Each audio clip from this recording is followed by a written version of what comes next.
Ibihe byiza kuri mwe mwese mwahisemo kubana na Nkerabigwi TV umunota ku wundi isaha ku yindi. Nge nitwa Nkerabigwi, turi kwinjira muri weekend ariko ni amakuru navuga ngo muba mudakwiye gucikwa no kuri Nkerabigwi TV, cyane cyane mwe mwahisemo gukora subscribe kugira ngo mujye mubana na Nkerabigwi TV. Ni mu karere ka Gatsibo, n'umugabo rero yasanzwe mu mugozi yapfuye hakekwa abo babanaga. Ikinyamakuru Imvaho Nshya nkuko cyabyanditse kiratubwira ko N'Uwizeyimana Anastase uri mu kigero cy'imyaka 45 y'amavuko wari utuye mu mudugudu wa Gisharara n'akagari ka Karubungu umurenge wa Gitoki mu karere ka Gatsibo yasanzwe mu mugozi yapfuye, bikekwa ko urupfu rwe rufitanye isano n'amakimbirane yari asanzwe afitanye n'umugore we. Amakuru y'urupfu rw'Uwizeyimana rero yamenyekanye ubwo bamwe mu baturage batunze agatoki umugore ndetse n'umwana we ko bagize uruhare mu kumwica ngo kuko bari babanye mu makimbirane ndetse bagahora bamuhigira kumwica. Abandi bavuga ko rero ngo ashobora kuba yarambiwe kuba muri ubwo buzima, akaba ari nacyo gishobora kuba cyatumye yiyambura ubuzima.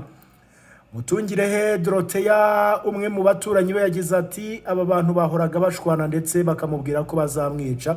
Ati turakeka ko umugore we n'umwana bamuviriyeho indi imwe bakamwica bakamushyira mu mugozi bajijisha. Ati sinamubonaga nk'umuntu wagiraho kwivutsa ubuzima. Witwa Ngabo Mariko we yagize ati birashoboka ko uyu mugabo yananiwe no kwihanganira amakimbirane yabanabwamo n'imiryango agahitamo kwiyahura. Ati icyo tuzi nk'abaturanyi nuko bari babanye nabi ndetse cyane.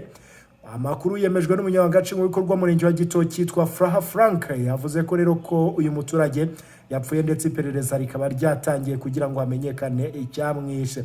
Bati nibyo aya makuru y'urupfu rwe yamenyekanye mu masaha ya saa 12 z'igitondo.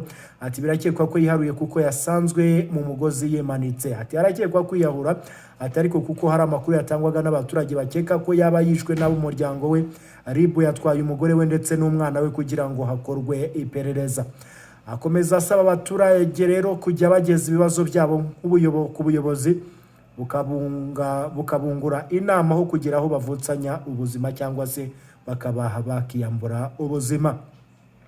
Ati ubutumwa dutanga nuko rero mu gihe hari abafitanye ibibazo bakwiye kwegera ubuyobozi bukabafasha kubikemura hatagize ababiburamo ubuzima. Ati cyane cyane bikaba bireba imiryango ibanye mu makimbirane, aho mu gihe bananiranywe bashobora no kureba icyo amategeko ateganya bagatandukana batageze ku mahano nk'aya ngaya abyara urupfu. Hagati aho rero umurambo wa nyakwigendera ukaba wari wajyanywe ku bitaro bya Ngarama muri akarere ka Gatsibo kugira ngo ukorerwe isuzuma hamenyekane icyamwishe. Abaturage mu gahinda kenshi cyane, urababona rwose imodoka y'urwego rw'igihugu rw'ubugenzacyaha RIB yari yahageze kugira ngo bakurikirane iby'uru rupfu. Abaturage nyine mu mujinya mwinshi n'agahinda bati uyu musaza rwose w'imyaka 45 ntabwo ari umusaza, urumva ko yari akiri mutoya. Bati rwose akwiye kuba harebwa. Ati nta Uwizeyimana Anastase twari tumuziho cyatuma ageraho yiyambura ubuzima.